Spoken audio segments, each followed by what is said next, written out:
Alright, so someone may have slightly messed up the intro, so we're gonna deal with that.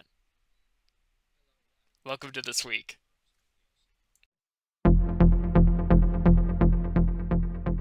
Hello and welcome to another episode of the Osinttechnical podcast. I am John, the Defence Geek. I'm joined this evening by Osinttechnical, my co-host, and we're joined this evening as well by Austin, who is our guest. Austin, would you like to introduce yourself? Hey there, John. Hey there, Technical. It's a pleasure to be on.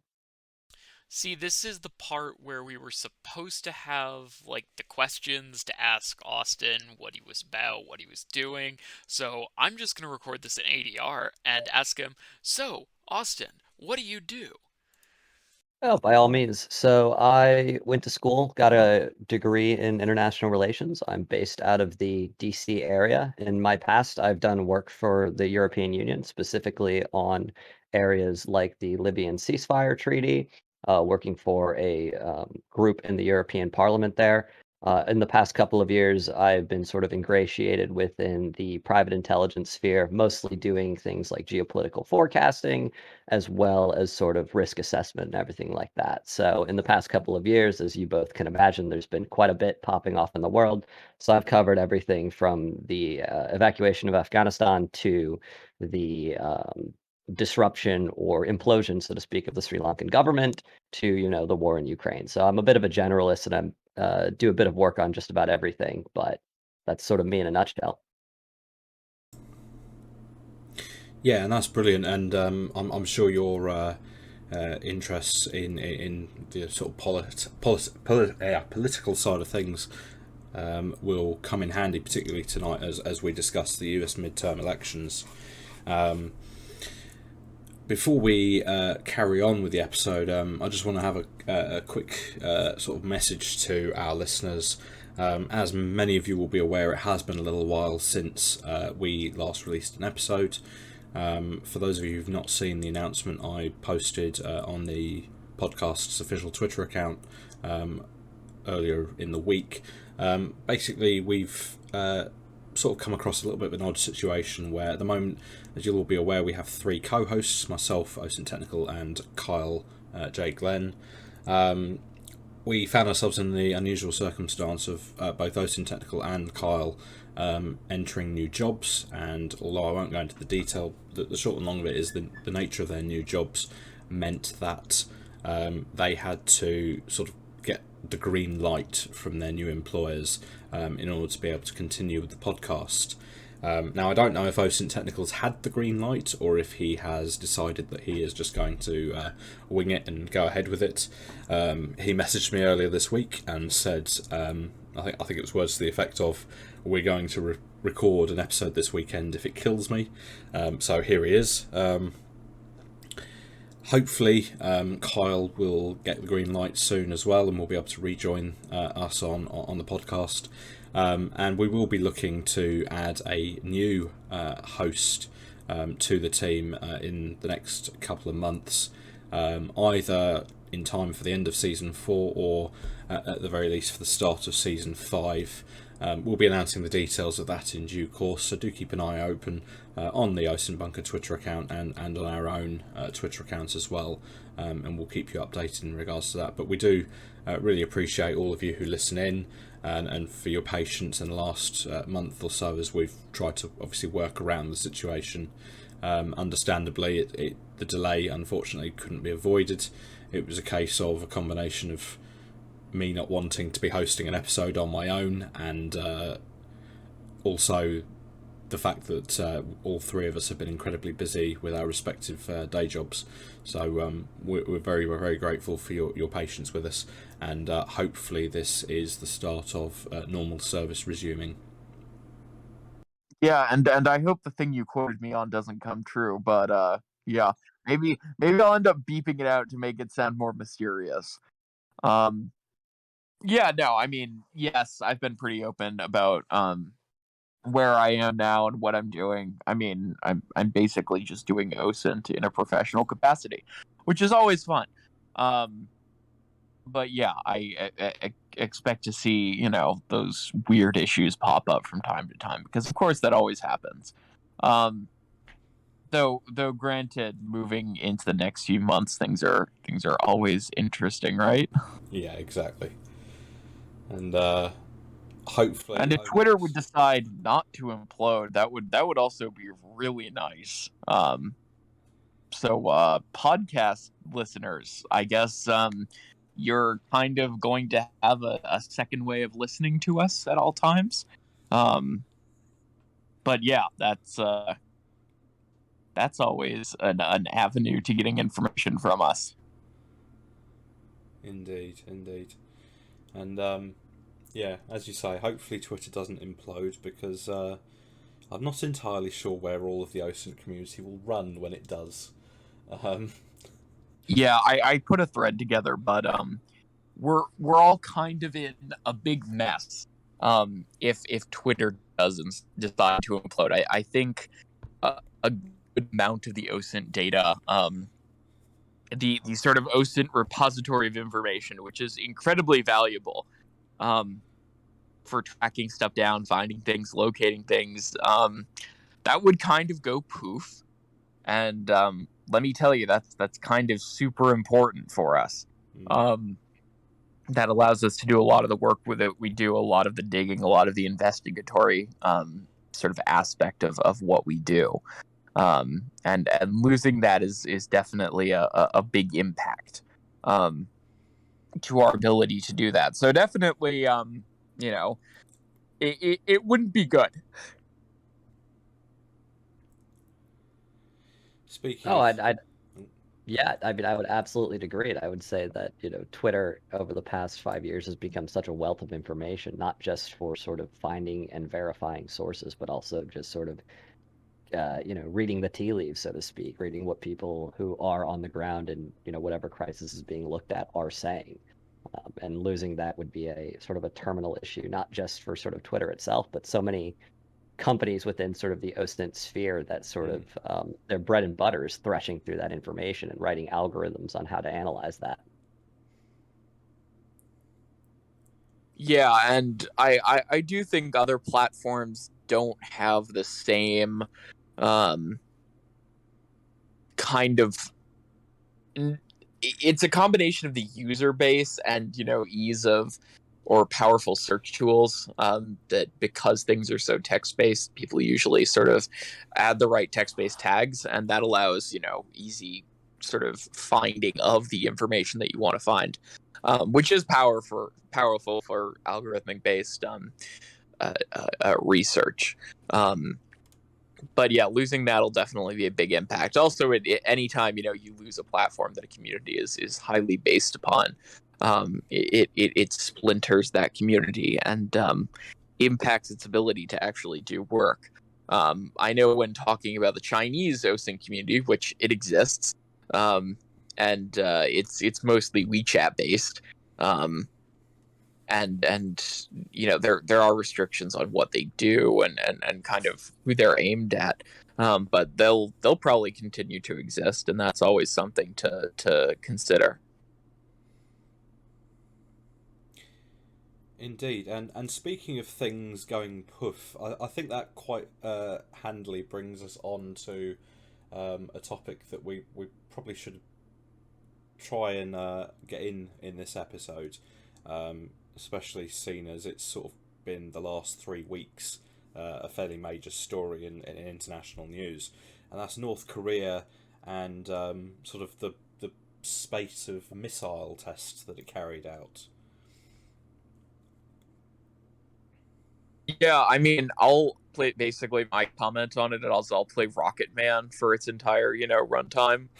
Um, I really think that it's secondary to other concerns. North Korea, I don't think will ever voluntarily um, start anything in effect. I mean, they don't really have the ability to. Um, they have kind of demonstrated that they have the capacity um, for some longer range missile shots over the past few weeks. Hmm. But the North Korea, I mean, Kim Jong Un isn't gonna voluntarily start a war where he'll get pummeled effectively. Um, voluntarily. Oh, absolutely. And I'd say that, this is a continuation of a cycle we've seen for the past, decade and some change, right? North Korea doesn't have sort of the spotlight of the defense community on it. They'll launch some missiles. They'll use that as sort of a segue into negotiations for further international aid shipments. And then, sort of rinse and repeat. I think the only thing that's really sort of changed in the calculus here or a couple of things that have changed is number one, you don't have a US president directly engaging over Twitter over these sort of exchanges. And number two, you're looking at a different government in South Korea. You're looking at one that's not about to sort of take the launches, look at them, be like, okay, whatever, speech goes on as normal. We'll continue to talk about reconciliation. But rather, you have a South Korean government that says, okay, you launched one missile into our ocean. Here are three of our own. We're going to launch them right back at you.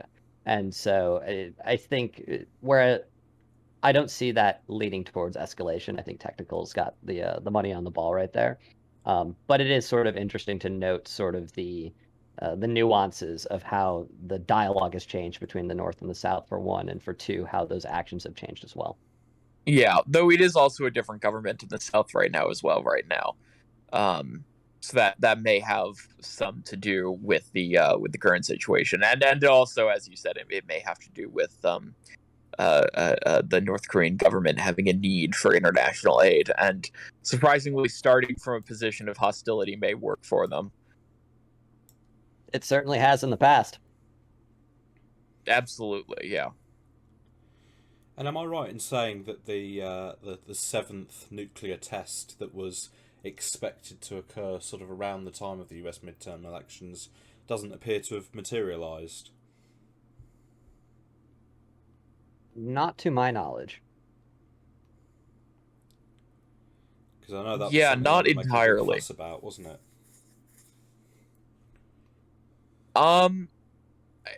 Again, North Korean nuclear abilities are at least on the civilian side of things, or the open source side of things, not as well understood sometimes. There's a general idea of where their nuclear producing facilities are located. What the IAEA puts out. Though there is a restriction on inspections and other assets to actually find these things out.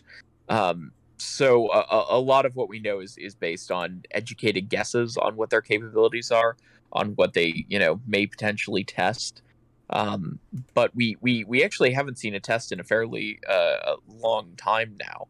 Um, so that is something to remember.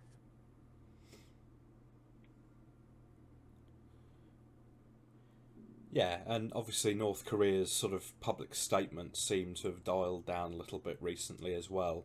A far cry from, as you say, under the Trump administration, where we regularly heard sort of fire and fury type comments being issued by both Kim Jong Un and his sister.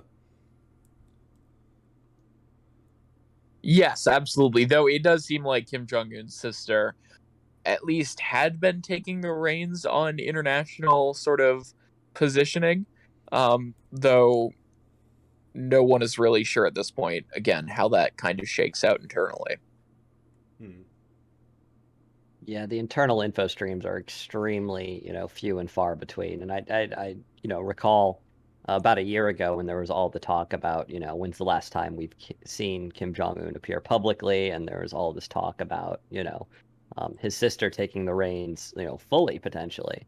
And I think most of that chatter has died down, and she's very much sort of found a place, maybe coordinating foreign policy, but at the same time, who knows? The information we get on the internal palace politics of North Korea are, primarily coming from either defectors or what, intelligence agencies choose to release. And so it's a very incomplete info stream. Yeah, and a lot of it is commentary based, which is kind of what we're doing now.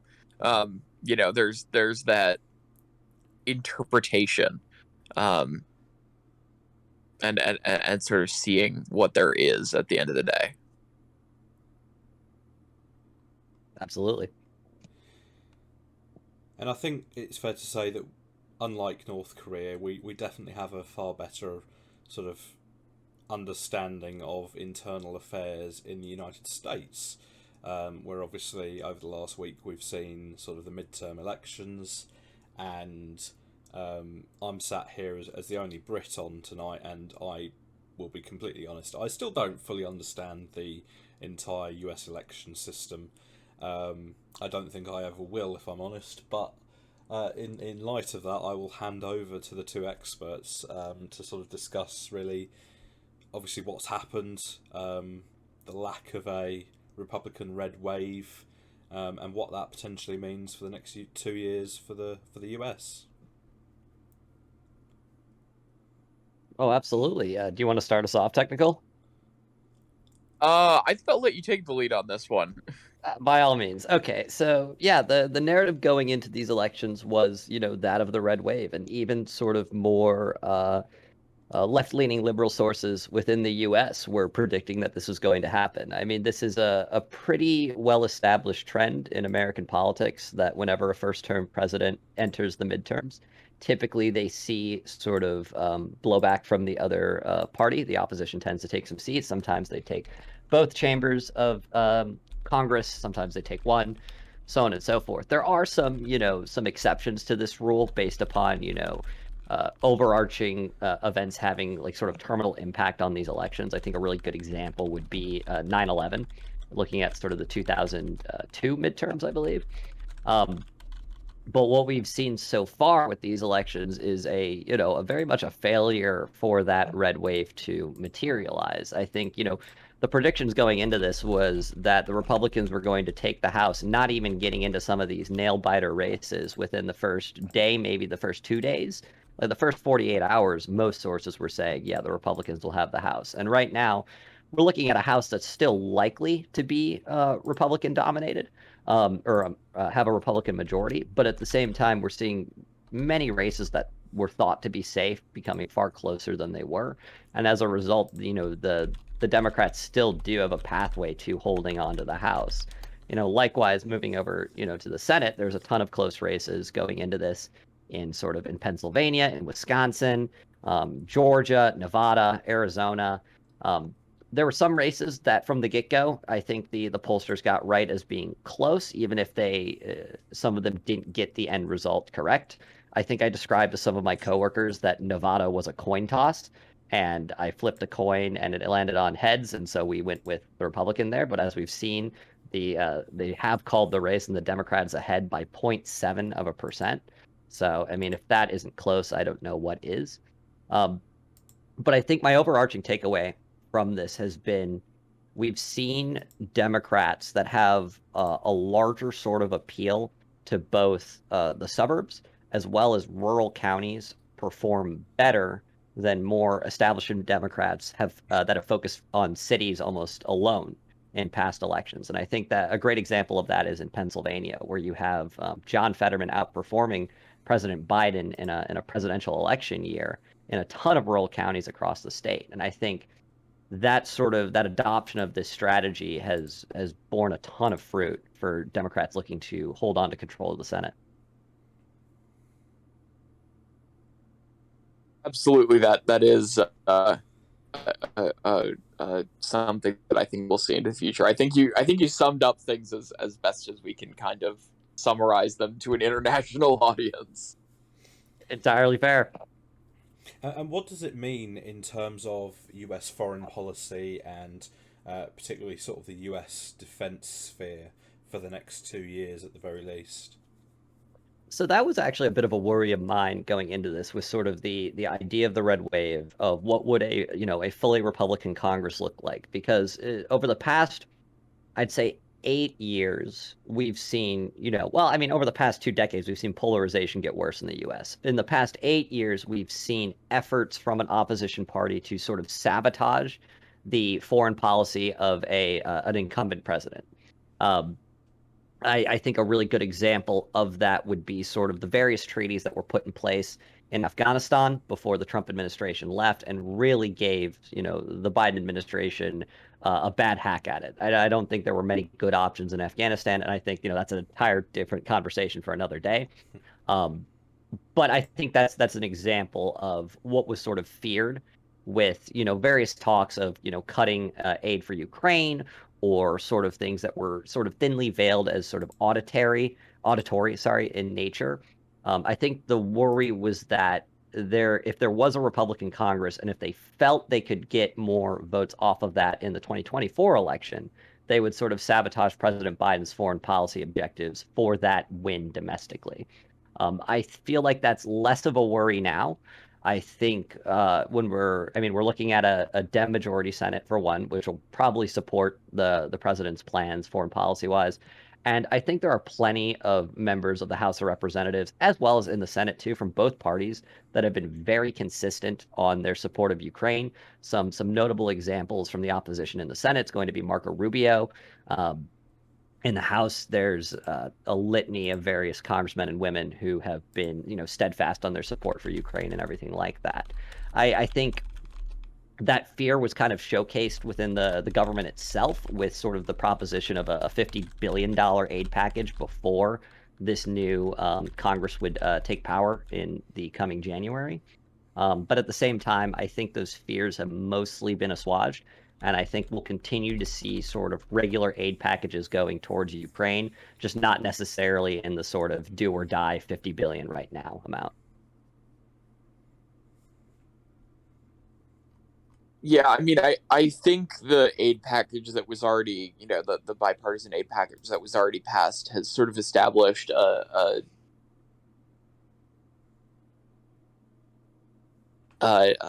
pattern for aid to Ukraine, and what may potentially, come in the future. Absolutely. And we have seen sort of some isolationist sentiments from both parties in this case, whether it's sort of the America First group on the right, or, the progressive letter that was sent to the president from the left.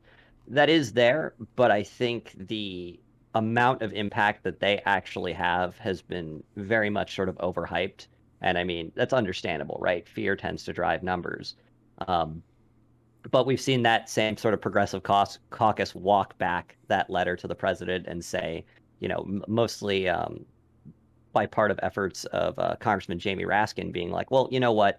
We should be supporting Ukraine. We should be supporting sort of democratic values abroad. And I think it's definitely a major bonus of, Ukraine's successes on the field that sort of prevent isolationist sentiments from growing. In general, we've seen very bipartisan support for aid to Ukraine. And I think it's fair to say we've seen very sort of widespread support in the UK Parliament as well for support of Ukraine. Obviously, as you guys will both be aware, no doubt, the UK's had a tumultuous last few months. I think we're now on our third Prime Minister in 4 or 5 months. We've obviously lost Her Majesty the Queen. We've now got King Charles. And sometime later this week we are due the autumn budget, where unfortunately we are expecting probably even more defence cuts that we arguably can't afford in light of events in Ukraine. But I don't know how much of that's been reported in the States, and what your views are, as obviously Britain regards the US as its closest ally. I think the interpretation from the US side right now is more based on Britain attempting to reconcile its fiscal shortfalls on the governmental side of things. I think there's less concern about sort of domestic military buildup versus actual support for Ukraine. Again, Russia has been traditionally one of the main threats to Europe, and at this point, they've kind of established that they're fairly occupied with things they're currently dealing with in Ukraine. I don't think many people believe that Russia has the capabilities to impact European security in any significant manner. So I think right now, at least, there's the perception that Ukrainian aid is viewed as more important than domestic military spending. Though at least in the UK right now, there's a greater concern on curbing inflation and balancing budgetary items. Yeah, I would certainly agree on that. I think I've done a bit of monitoring for work on the UK in the past couple of months, and I mean, a brief joke is that if you guys keep cycling through prime ministers, you may want to just release a calendar with the prime minister of the month. That might drum up some money for the defense sector. Um, but in all seriousness, I think the largest issue the UK has been facing over the past couple of months has been the cost of living crisis, and I think that compounded with rising energy rates was my biggest fear at sort of something that could deter continued aid towards Ukraine. That being said, um, beyond some economic decisions that I disagree with, I think that the recent, I believe it was a subsidies package that was announced in regards for helping curb energy spending on a household basis. I think that's actually very astute policy, and I think that's necessary in order to sort of curb domestic unrest while continuing to be able to support Ukraine. And I'd agree with Technical on top of that in saying that I think the largest threat to Europe is still Russia. And I think from a defense perspective, the UK can afford in the immediate to have maybe some of its domestic forces waiting as long as it's still able to continue its supply of arms, equipment, and logistics to the Ukrainian armed forces. I think as long as the Russians are tied up in Ukraine or face a defeat in Ukraine, God willing, um, then those domestic shortcomings are given sort of the flexibility and the time and space to be resolved in the medium to long term. Indeed. Yeah, and I think there's a general focus on maybe reorienting from the current considerations.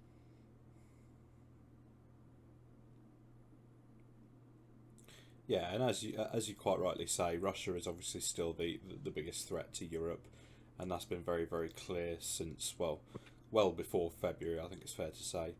Um, Obviously now as we head into sort of winter in Europe and so on, there's going to be a great deal of sort of stalemate, I would imagine, in Russia and Ukraine, and I think that probably brings us nicely on to that topic of developments in the Ukraine and Russia conflict. We've obviously had the major bit of news this week that Russian forces are now in retreat from the only major Ukrainian city that they ever managed to capture in the first place. And it's not looking good for Russian President Vladimir Putin.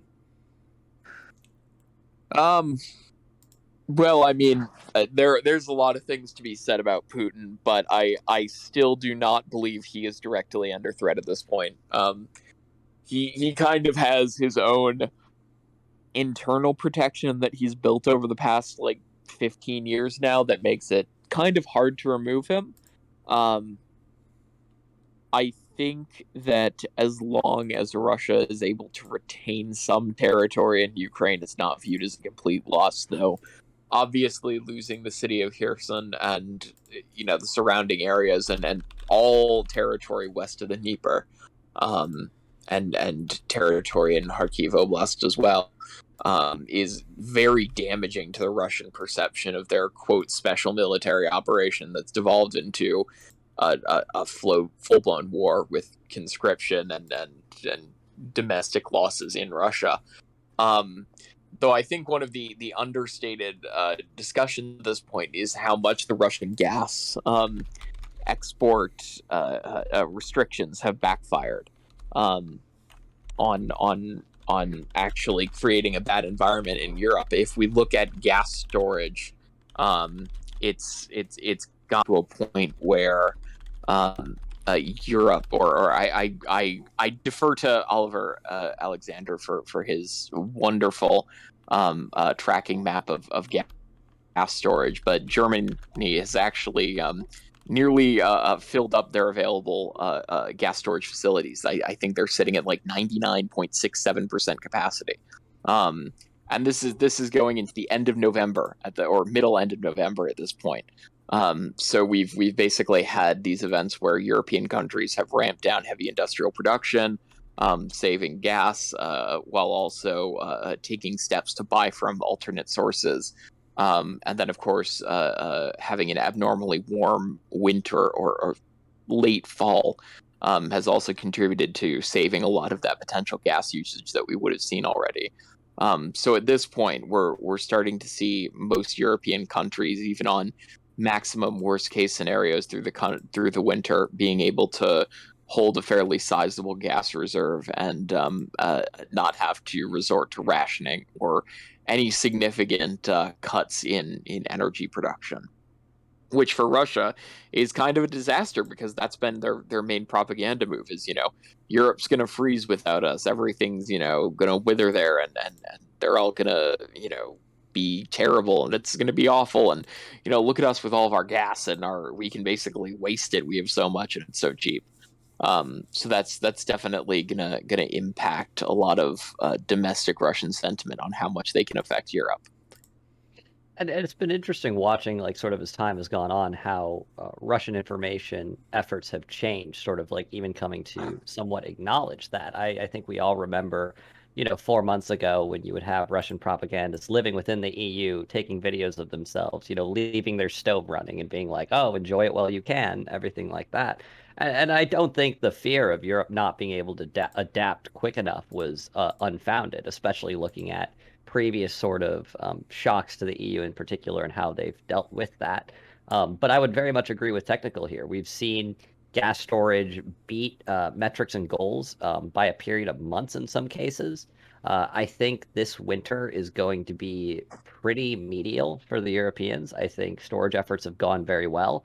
I think that, productive infrastructure investments, whether it's the Italian Adriatic pipeline or the Norwegian Polish Baltic pipeline being built, are definitely going to help mitigate those potential pains.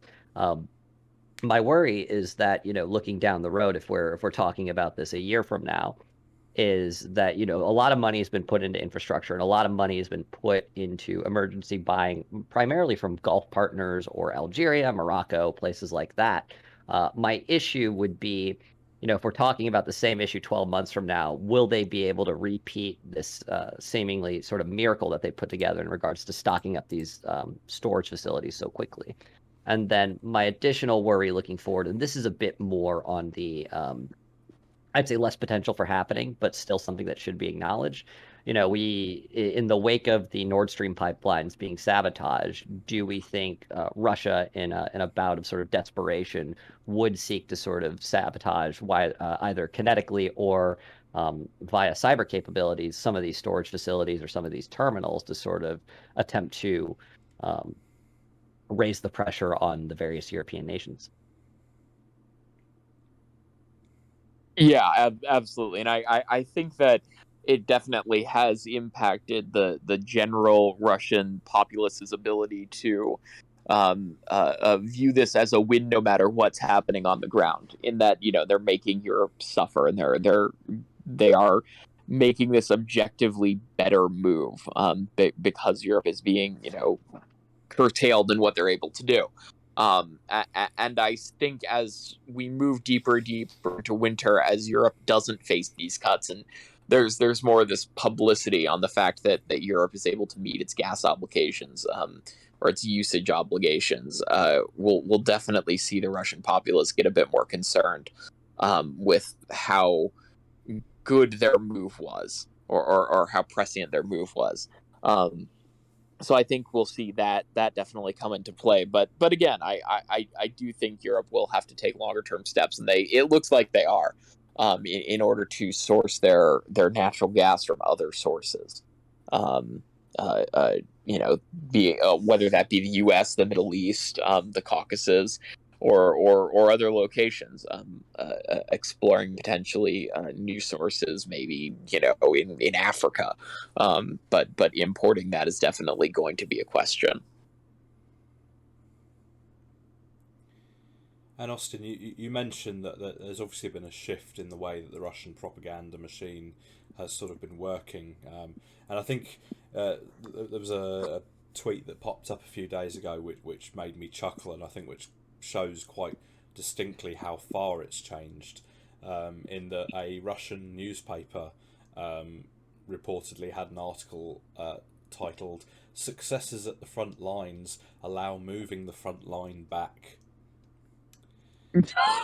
and I think that pretty much sums up that even the Russian press are still desperately trying to cling on to some hope that the conflict, or should we call it the special military operation, is still going the way it was planned. I'm a massive fan of the spoof account Darth Putin, and the regular sort of day 259 of my 3-day war. My army works in reverse, and my generals are falling out of hospital buildings and things like that. I remain a master of strategy or Exactly. strategic Yeah. genius. That's what he always says. Um, Um, I would say that, so for sure the narrative is changing, and it reminds me of a class I took back in university about the Eastern Front during the Second World War. And if you look at sort of German sources post Stalingrad, when they're falling back, or even at post Operation Bagration, you see all of these mentions of, well, it was a masterful retreat. You see, it was well organized, and we exerted, inflicted more casualties than we took. Eventually, they'll run out of steam, right? And I think we're seeing a bit of a parallel going on in the way that sort of Russian media is describing, particularly the retreat from Kherson. And we kind of saw little inklings of it with Kharkiv as well. Um, but there was a line I'm remembering from Time magazine in the 40s that essentially said, you can retreat masterfully all you want, but eventually you have to go back on the offensive. And what we've seen from the Russians so far is a lack of that capability almost altogether. Yeah, and again, as we've seen in Kherson, I mean, the Ukrainians are now capturing Russian T-62s that have never been modernized, that have effectively been untouched since the 1960s. So I do think the Russians are beginning to run out of this material, as well as trained personnel, which is going to significantly affect them going into the future. The Ukrainians have obviously demonstrated um, the willingness to use new equipment, and also the equipment that's been supplied to them has given them these capabilities to, especially in the south, um, develop new techniques for mechanized warfare, sort of exploit Russian openings when they're available, and I think they're definitely going to continue to do that. They definitely have better morale right now, arguably better training than the Russian forces in the field, um, and have a different structure of equipment, um, but it is quickly becoming more effective than what the Russians have available to them. Well, absolutely. And I think, even before the conflict, there was a general understanding that despite all, the brash, that the Russian military industrial complex in its current configuration can't produce modern equipment at scale. I remember there was a ton of, sources talking about how they were finding in T-90s, subsystems that were produced by Thales in France. Even before the war, these subsystems were being outsourced to other countries that generally, for as much as talked about Europe relying on Russian gas, well, Russia relied on European subsystems for their modern equipment. And, as many, all 10 of the T-14s that got paraded by Red Square, or as many times as we've seen photos of Su-57s, when you actually look at, the production lines of those forms of equipment, they're very, very low. And we've seen a complete incapability of the Russians to produce more of them in any sort of meaningful amount, which is why we're seeing, these T-62s that haven't been touched, why, some of the more radicals on sort of like the logistical destruction of the Russian military are talking about, at what point do we see a T-34 peek its head out of, the swamps? Um, and I don't foresee that issue changing. I think we've seen terminal logistical failures from Russian forces throughout the course of this war. We haven't seen those issues getting better, and we've seen those issues extrapolate not just onto tanks or to planes, but onto small arms that weren't stored properly from Soviet stockpiles, onto, seaburn equipment that isn't properly sealed. And so a big question for me looking forward is, there's all this talk of, winter's going to come and we're going to see the war sort of hit a standstill because it's harder to operate in winter than it is in summer or spring or whatever. My question is going to be, we've seen shortcomings on armored vehicles. We've seen shortcomings on small arms. We've seen shortcomings on protective equipment. Does that also apply to winter equipment? Is there going to be an issue with Russian troops keeping themselves warm? And if that is the case, we're going to see even lower morale issues than we've seen already, and we may see an opportunity for the Ukrainians to take advantage of that. Indeed, and you Yeah, mentioned and the again, oh, go ahead, John. you mentioned the T-34 and how long before we see them entering battle, and I don't know if I'm remembering incorrectly or if I saw a meme or something, but I'm sure I have seen a photo of a T-34 with the Russian Z markings on it driving around somewhere in a video recently. I believe that was at a parade, but Yeah, you make the point quite well. The Russians are very much struggling with their equipment. As we mentioned, that the Darth Putin account is very quick to point out that the cruiser Moskva has joined the submarine service, among other things. And yeah, it can only really get worse as winter goes on, as you say. Yeah, and I do think there are definitely questions of what things will look like in the winter. Who it will affect more. The Ukrainians are obviously better equipped right now, and may have greater capabilities to handle potential winter fighting. So I think we'll see. Obviously, the offensive in Kherson, capturing the city and retaking that area wasn't exactly an opposed offensive, as much as the Russians were able to retreat, where their rear guard elements took some casualties, but in total they were able to move most of their forces out across the river. I think we'll see where the Ukrainians go next and where the Ukrainians move next. They have all the intentions to regain territory that the Russians have taken since February, and they've been doing that fairly actively since the start of the fall. So I think we'll sort of see where that goes over the next month.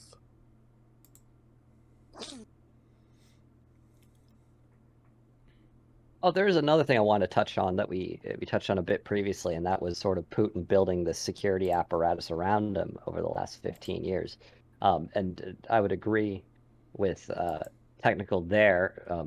Keep it brief in sort of what we've seen, especially in the lead up to this conflict, whether it's the gutting of the FSB or firing generals that have talked up to Putin or talked down to Putin, so to speak.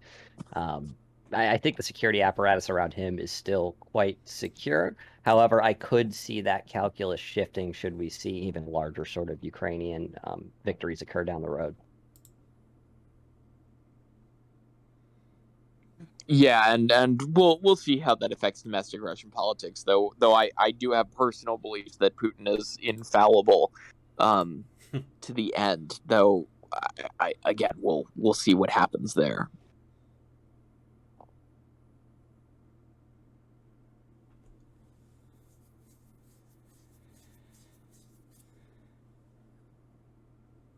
Was there anything else you guys wanted to talk about, or? I don't know, Twitter's imminent collapse, though I think we already touched on that, and Yeah. I know we're all running around with our hair on fire because we primarily use Twitter. So obviously we have a vested interest in the platform surviving. Indeed. Though I definitely think there are greater things we all consider Twitter being able to provide. Obviously, a lot of the war crimes investigation that have been done, or war crimes investigations, plural, very much plural in Ukraine, that have been done have really relied on a lot of content being issued through Twitter, which has allowed sort of eyeballs to be put on the content, and more content to be produced, and vice versa. So that'll definitely be a loss if we lose Twitter. I really think that is a massive negative to the public good.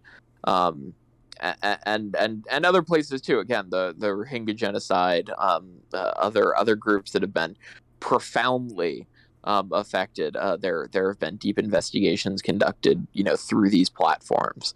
And I really do think that Twitter, at least before its acquisition, was kind of this fairly good platform on the moderation side of things. Um, uh, uh, uh, both both on the moderation side and the public policy side.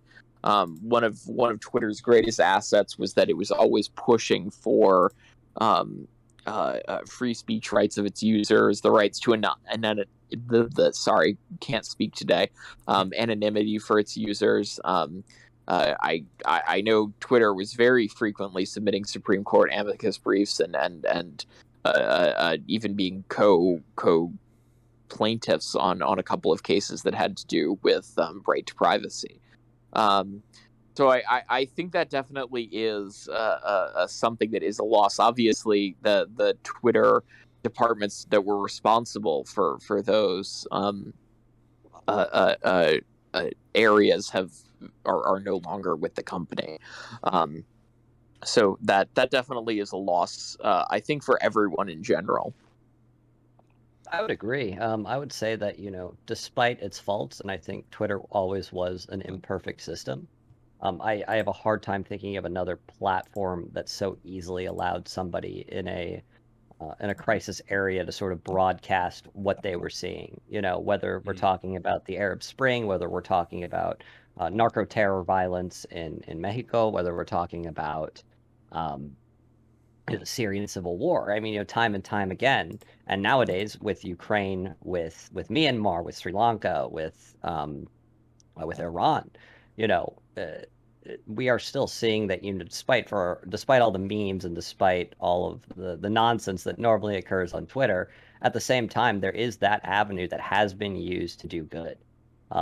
And that's definitely a worry on my end as well if we see sort of Twitter continue to head in the spiral that it's doing currently. And sort of my worry of the platform right now is that we're seeing ad buyers pull out. We're seeing less revenue for a company that was bought at an overvalued evaluation, and we're seeing many of the folks that helped build these systems that have worked very well leave the company. And so my question is, you're seeing internal collapse, you're seeing external revenue sources collapse. How do you sort of salvage this? And, Elon's plan was to do the subscription service, and the initial numbers on that seem to be very, very poor. And also, as we've seen, when we talk about disinformation efforts and everything, I think it's important to include, the comedic ones alongside the truly damaging ones, and sometimes those go hand in hand. I'm sure both of you saw the quote unquote pharmaceutical company claiming that insulin was free, and that having a very big effect on that company's market cap.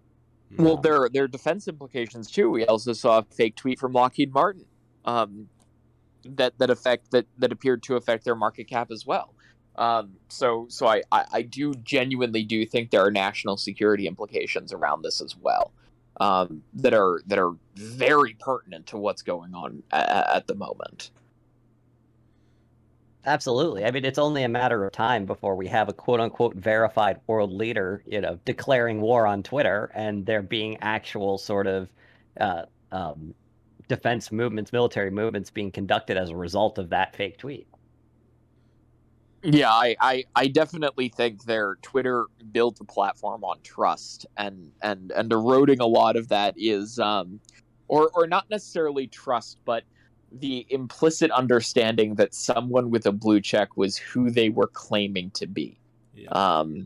Because of a variety of systems that Twitter had placed sort of behind their door, but were also fairly transparent about. So there was this assumption that, if someone had a blue check and they were claiming to be a world leader, well, it was probably the world leader, or at least their communications team with access to the account. And I definitely do think there are questions now about, the $8 disinformation campaign. and again, we've already seen tangible effects in the 24 hours that the new system was up. So many companies, at least, were hit by this disinformation, and it again has caused those tangible effects. And it gives me pause, sort of, to think about, the whole reason that the $8 campaign was rolled out, in addition to being a new revenue stream, was this all this talk about, like, well, it's against bots, right? Like a bot account's not going to pay $8, which, anyone with any experience in disinformation efforts knows that whether this is state-sponsored or from a non-state actor, they typically $8 is throw. cheap. It's very cheap. It's like these are $1 million operations, if not, tens of millions of dollars. So, changing the costs from being like, oh, this $30,000 is going to go recruit this guy to go build up a platform or whatever, as opposed to just being like, oh, we can have a botnet for $8 per. All right, send it. Yeah, and there definitely is that huge questions of the overall implications of that. Again, it's effectively torn down what was once a trustworthy platform into just this a kind of chaotic marketplace, which, due to the nature of who's on Twitter, if you look at who's on Twitter, it's journalists, it is government leaders, it is government employees, it is generally just this environment of people who have some decision making capacity for a lot of individuals. It's companies, it's people who cover sports, it's the athletes themselves use Twitter as an outlet for putting out news releases. Twitter is viewed as this platform to sort of exchange news and breaking information. Twitter implicitly built up this trust, where it was this reliable platform to do so. The DoD, holy cow, every single DoD department has a Twitter account and puts out news through that, and that's its main outlet for putting out news. There are very large implications, greater than Twitter, when there are shenanigans going on Twitter. Absolutely. And I think ultimately that there is going to come a point potentially, if things continue the way they're heading, where you might well find that some of us within the Osint community are being sort of mimicked or have supposedly verified bots created of us. I think if that starts happening, it might well be time for us to move elsewhere. Yeah, I do also think there is a concern right now with the advertised deboosting of non-paid verified accounts, where it would affect a lot of individuals in the Osint community who don't currently have the opportunity to pay to boost their accounts. And I personally, I have seen that Twitter search has gone downhill in the past couple of weeks, where I'm not able to as easily find content from the Osint sphere, which has again caused super big issues for some of the work that I've tried to do. And it is incredibly frustrating to see stuff like this happen. Oh, that's entirely fair. And I think, we've already, of course, these disinformation efforts are going to target, the big corporations and governments first and foremost. But when we have this conversation about building trust, I think the Osint community has built a ton of trust over the past, couple of years, let alone since the beginning of the Russo-Ukrainian war. And to see that sort of potentially subverted so quickly is definitely a kick in the pants, so to speak. Absolutely, and I think it'll continue to be an issue moving into the future. How long that future is definitely in question at this point. Yeah, I'm far more confident about European energy stockpiles than I am about the future of Twitter in the near term. Yeah, I would agree with that. And with that, I think we will call it a day there. Ladies and gentlemen, thank you very much for listening. Thank you, Austin, for joining us this evening. Thank you for having me. And we will be back hopefully in about 2 weeks' time, returning to our sort of usual schedule with another episode of the Osint podcast. So thank you very much for listening, and good night.